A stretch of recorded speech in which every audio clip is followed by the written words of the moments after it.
All right, everybody, I think we're live. Let me try to check on the YouTube studio to see if it's coming through. It says I have an excellent connection. Hopefully you guys can hear me. And yep, it looks like we are live. Everything's rolling. I've got the chat up here, so I'm going to try to keep an eye on the live chat. And first of all, welcome to Raid, please. I don't know how to say your name, but welcome. Thanks for joining us in the chat. Hopefully everybody can hop in here and we'll have a little discussion.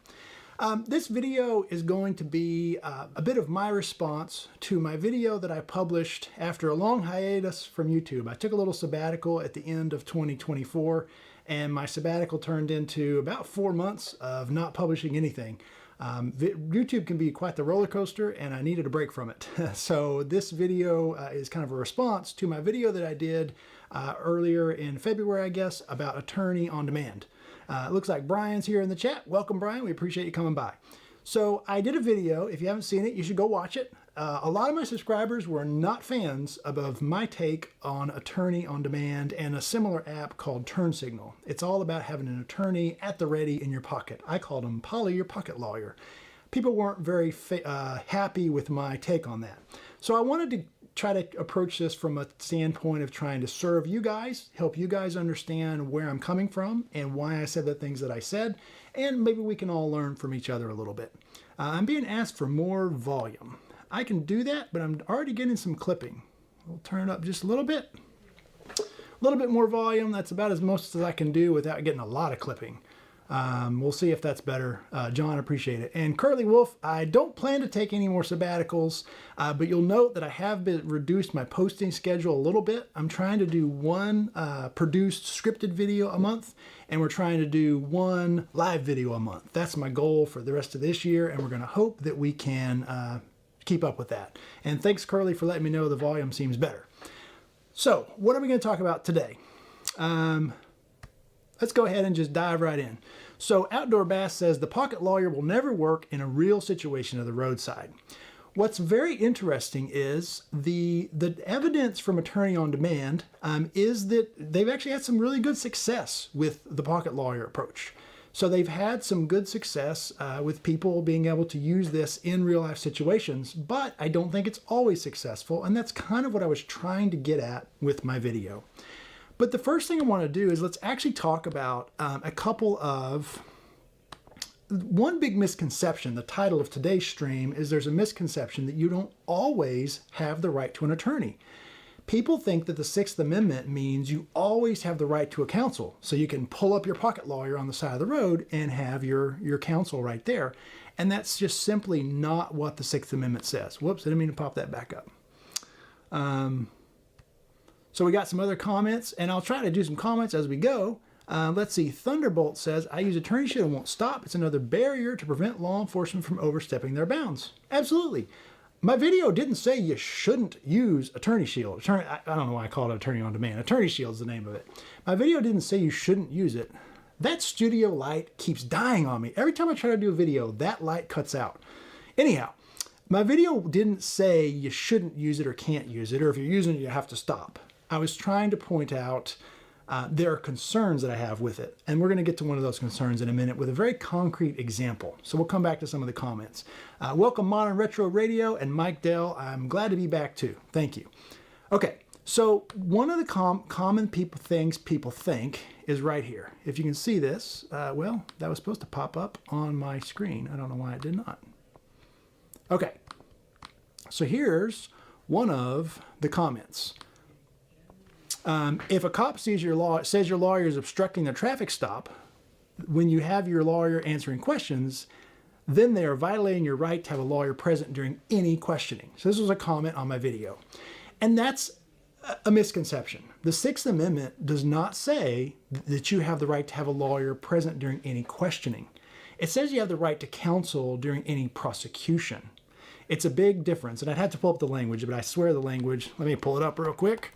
I don't want to misquote the Constitution on my live stream and have people telling me that I got it wrong. I believe it says in any criminal prosecution, yes, in all criminal prosecutions, the accused shall enjoy the right to a speedy and public trial, etc. And for relevant for our purposes here, to have the assistance of counsel for his defense, but it begins within all criminal prosecutions. And so that's the issue that we're talking about, is you do have the right to counsel in any criminal prosecution, but a traffic stop on the side of the road is not a criminal prosecution yet. It may turn into one. And so the question to talk about today is, when does the right to counsel attach? Well, certainly you don't have the right to counsel. Like, the court is not going to appoint a lawyer to represent you in your car during your traffic stop. We're all familiar with, if you can't afford counsel, the court will appoint one to represent you, right? We all know that from Law and Order, for example, the Miranda rights. But the court's not going to appoint a lawyer while you're in the middle of a traffic stop on the side of the road. Well, that kind of hints to us that you don't necessarily have the Sixth Amendment constitutional right to counsel in that encounter. A traffic stop, otherwise known as a Terry stop, is a brief investigative detention. It's not even a custodial interrogation, which is why the officer does not have to read you your Miranda warnings during a traffic stop. It is a brief, limited encounter for the police to investigate things. Now, I'm not saying they do a good job, and I'm not saying that they should do Terry stops or that they should do as many as they should.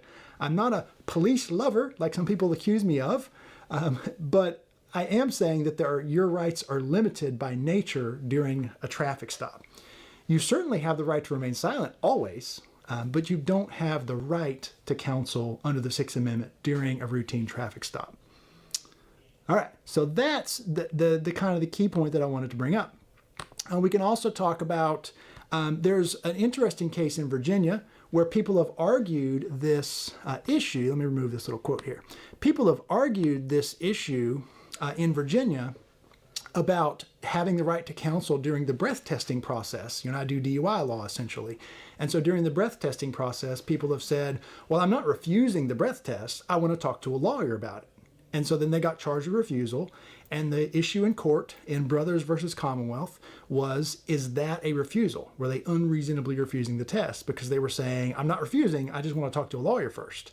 And the court emphatically said that is an unreasonable refusal, because you don't have the right to talk to counsel before you decide if you're going to do the breath test or not. And so that's the example that I was trying to point out. People really got onto the Sixth Amendment bandwagon in that video. So here's another one where we had a person saying the Sixth Amendment allows you to have a lawyer present during any questioning. I'm not aware of any exemption for a traffic stop or anything else. Well, just because you're not aware of it doesn't mean it doesn't exist. And there is. A traffic stop is a brief detention, temporary detention. It's not a custodial interrogation.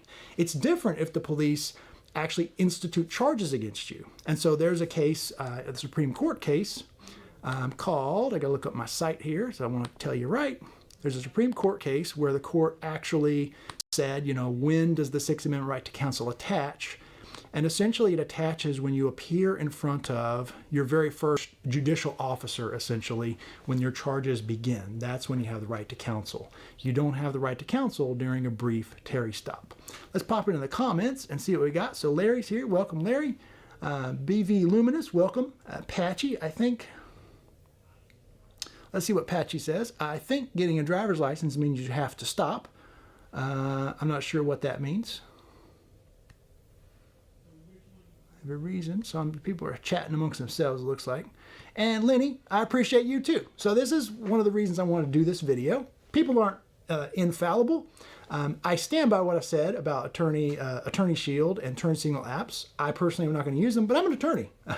I think the biggest thing about the apps that people mention in the comments are the apps also give you a remotely backed up recording of what happens. And for that, I do think they're valuable.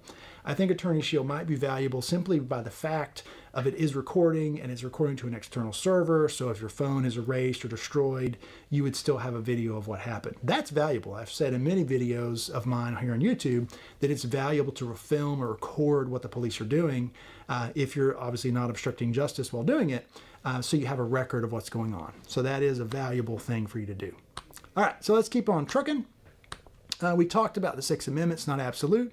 And I think that's about what I wanted to say on that. I don't want to beat a dead horse here.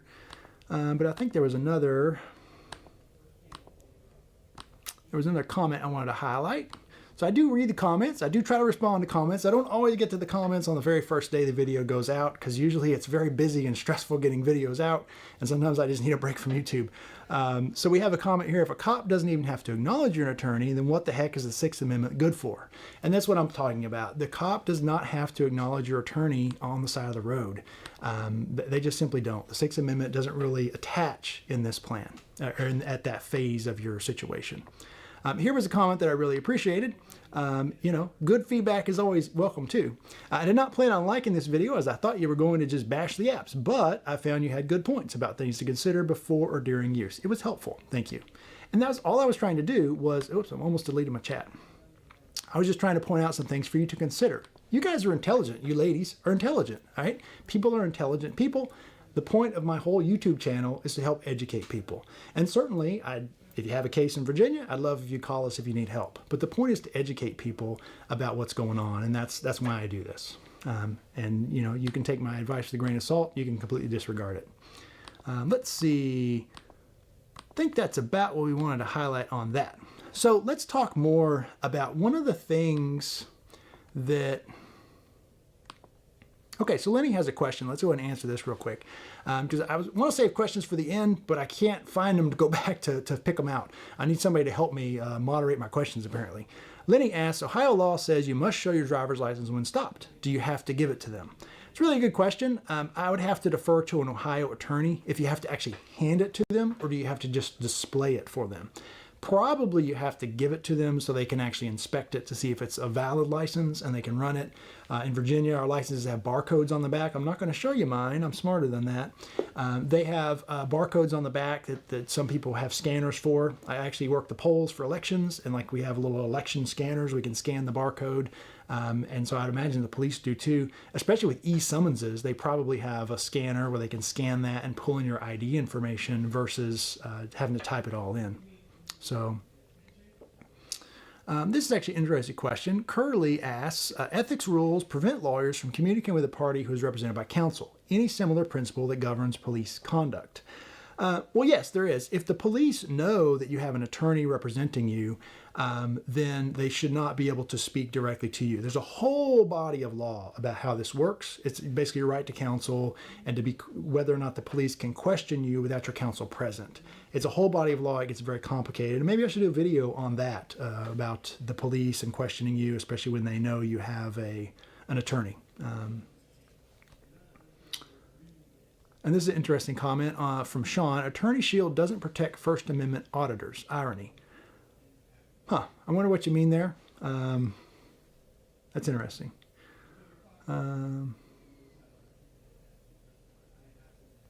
Dr. Sean Berry says, Attorney Shield literally advised me to provide ID for my naughty word expressed toward a cop.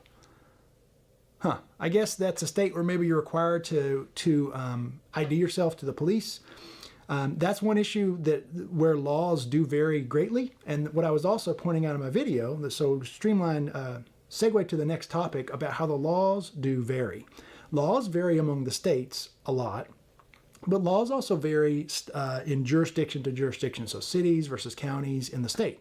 They can have different laws. That's the way subsidiarity works in the government.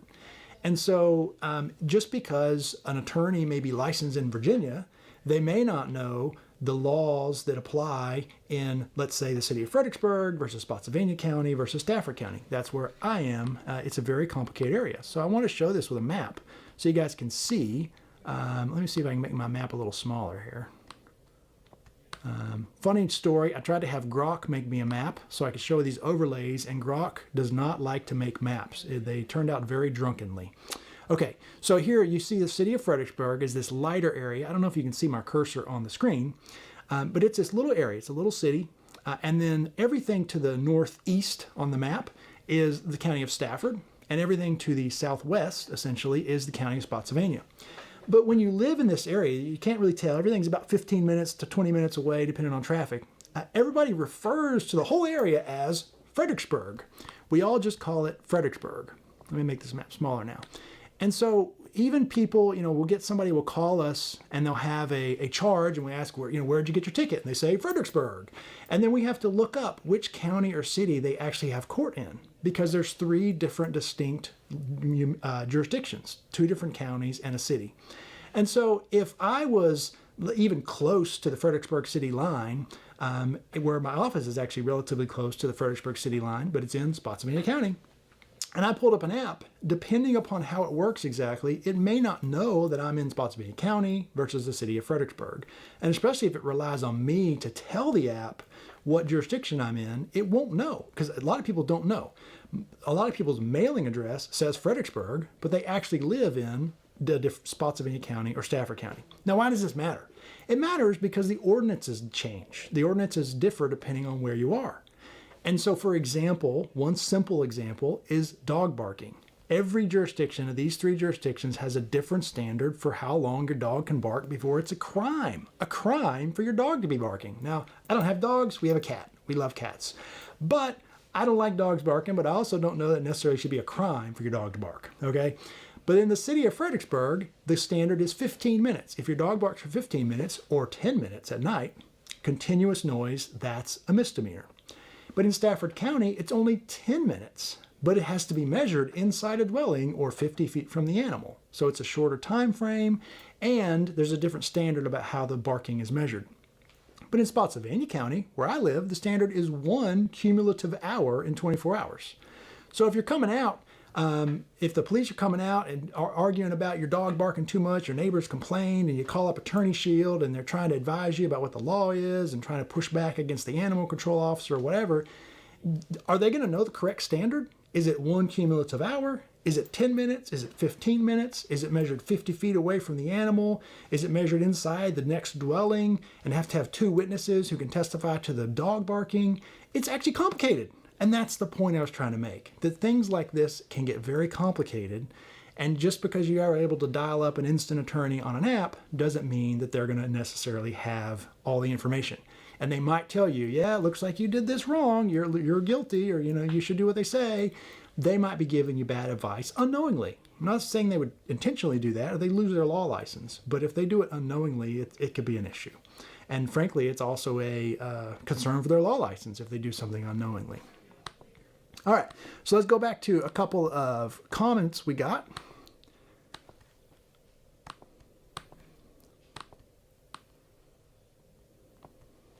All right, so this one, I just wanted to comment on this. So we have somebody saying, it's easy to be an armchair quarterback. It's different when you're in the situation. Childishly splitting hairs. I think Andrew's upset he wasn't asked to be one of the attorneys on call. To be honest, I would never want to be one of the attorneys on call. I have my own stable of clients, or my own book of clients that need me, that pay me to represent them, and I do YouTube essentially for fun. YouTube is not something that we're doing to rake in the dough, let's just say. It costs me money a lot of months to be on this YouTube channel. I do it for fun. I do it to try to educate folks. And sure, I do it to try to get a few clients if people need help, and to try to show people that we know what we're talking about, and we want you to know, like, and trust us. But I mainly do it for fun. And that's why I took a sabbatical. All right. Let's see, we got some comments. We can see some people. We got Curly Wolf in here, the Nightingale. All right, so here's a good question. The Nightingale says, if you had a physical living lawyer with you on the side of the road, are you telling me that running everything you say through your lawyer who is with you on the side of the road is obstruction? Absolutely not. That's not what I'm saying. I don't think that you can get an obstruction charge just from consulting with your lawyer. However, if the police tell you you need to step out of the car, if they say, I need you to step out of the car and come do some tests for me because they think you're DUI, and you start talking to your lawyer, they're going to order you to step out of the car. And if you keep talking to your lawyer and you don't step out of the car when they order you out, they're going to physically try to take you out. And if you try to hold yourself in the car to keep talking to your lawyer because you think you have the Sixth Amendment right to talk to your lawyer at that moment, you're probably going to get charged with obstruction if they have to physically manhandle you out of your car. That's what I'm saying. You got to understand your rights and how they relate to the exact situation you're in. It's complicated. It really is. And that's why I understand the allure for these apps, so you can understand your rights better. But unfortunately, my point is that you might not get the best advice. They might not get right advice. I'm not saying you can't use them. Use them. I'm just trying to help you be an informed consumer. That's all. Information is important. All right, let's go back here. Talked about qualified immunity, Sean Pusher. Oh, interesting. So Sean Pusher says, he said the attorney shield doesn't protect First Amendment auditors. And he says in their rules, I guess in the terms of service, they say if they're auditing, they won't help you. That's interesting. So that's really interesting that I guess because they're going to claim that you're looking for trouble is their issue. Sean Berry points out Terry versus Ohio. Terry versus Ohio is definitely the case. If you're interested in reading boring cases, it's the case that talks about what we call a Terry stop from Terry versus Ohio, where the police are doing a brief investigative detention and it's not a full-blown custody. I got you know what from my last video because I talked about turning right on red in Canada. So hello from Canada, Sean Boomstead. We appreciate you being here. People call me a commie because I like to go to Canada. I don't understand that. If you think I'm a commie, you haven't watched enough of my channel. Anyway, Canada's a good place to visit. I would not want to live there. All right.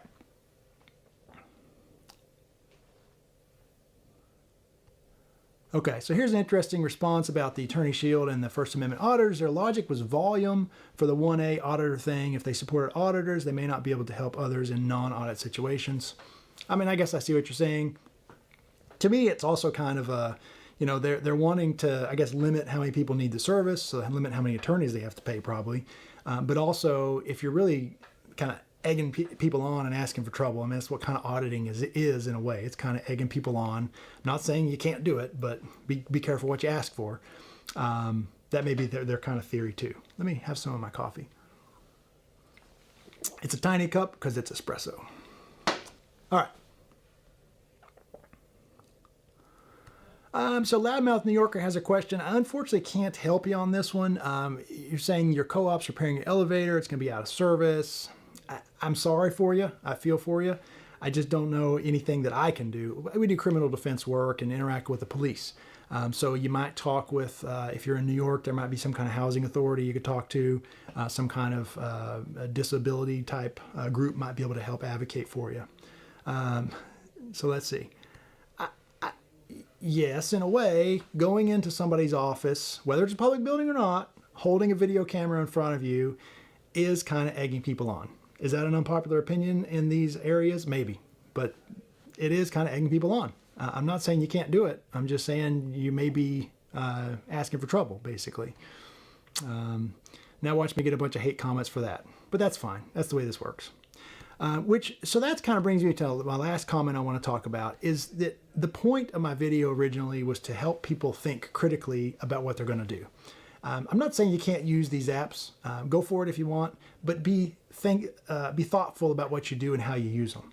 I think we all need to think critically about what we're doing and how we're using apps.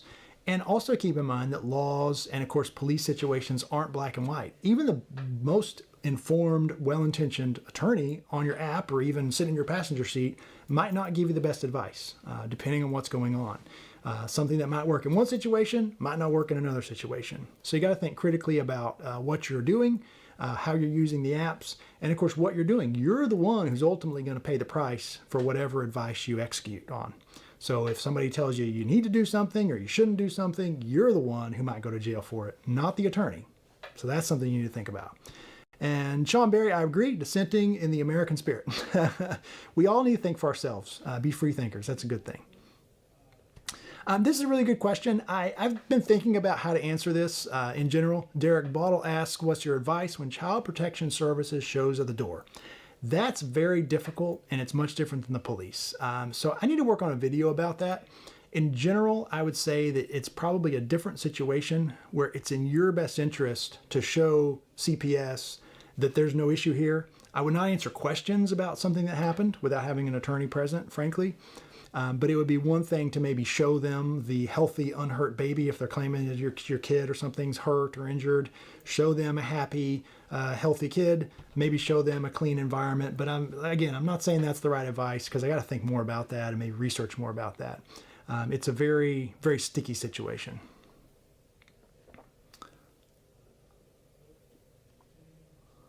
All right, and I think...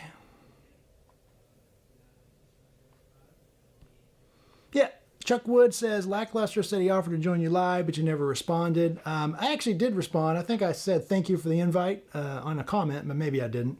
I was thinking about it. I'm still thinking about it. I wanted to get on here. I've been actually hoping to do this live stream for about 3 weeks, but I'm busy with clients, as I've said, and so I haven't been able to do it. So that's one reason I haven't done this earlier, and I haven't said that I'm not going to do a conversation with Lackluster. I appreciate what they do on that channel. They do some cool stuff. I get some cool ideas for my videos as well. So I'm not trying to fight with anybody. Somebody said in the comment, you know, Lackluster versus Flushy, fight. That's not the plan. That's not the intent anyway. And then here's, we had a fun comment. Funny when old guys feel threatened by new technology. Lawyers love to charge a retainer. Then when your case is over, the bill is remarkably 25 cents under the retainer. Crooks. So I don't know if he's calling me old. I guess he is. Somebody also said that I need to just shave my head. I like my hair like this. I have this giant scar on my head. I don't know if you can see it on the video. That's one reason I don't shave my head. It's very hard to shave. I did it once while I was studying for the bar, and we're not going to do that again because it's very hard to shave my lumpy head, frankly. So anyway, Sean says, I love you're busy, but I miss the vids and streams. I miss being here, and I'm going to try to do some more lives. That's one of our goals. So we're going to try to do more of that. Curly asked, your opinion of the book, You Have the Right to Remain Innocent. I actually don't know that I've heard of that one. So my opinion is I need to check it out. I appreciate the recommendation. All right. Okay, so here's a good question. Stephen asked, if the Sixth Amendment doesn't attach until first judicial appearance, why does Miranda afford counsel during custodial interrogation? Wouldn't the first appearance happen after interrogation? It depends. That's the answer. It depends. A lot of times the police actually, do initiate charges. And so charges are initiated and there may be an appearance and then they actually still question people. Like maybe somebody's still sitting in jail, being held without bond or waiting to post bond, and the police go to question them. And so Miranda would certainly apply, and they may have already had an attorney appointed or hired. And so that's where the police, should, invite their attorney along to the interrogation. Sometimes you haven't had a judicial appearance yet, but a custodial interrogation sort of raises the stakes for the police. It's not a brief detention where you're just being quickly questioned, and it's certainly not a consensual encounter where you can walk away at any time. If you're in police custody, the stakes are higher, and so that would be my sort of lay explanation of why it's different. I hope that makes sense. You would look like a warrior monk with a shaved head and cool scar in court. I appreciate that. Maybe we'll have to try it. Warrior monk. Would the bow tie still work? I don't know. Get flack for that too. Let's see. And judges are lazy, by the way. I won't comment on that in case some judges that I know are watching this. Well, guys, that's about all I've got time for today. I really appreciate... oh, wait. Curly reminded me something that I almost forgot to talk about. So I appreciate you guys stopping by. Please feel free to add some more in the comments. And we are working on a video. We're going to be posted very soon to the channel about flock cameras. So please be sure to subscribe if you're not subscribed. I think you guys are going to appreciate that one more than my last one. And I'll see you there in the comments. And remember,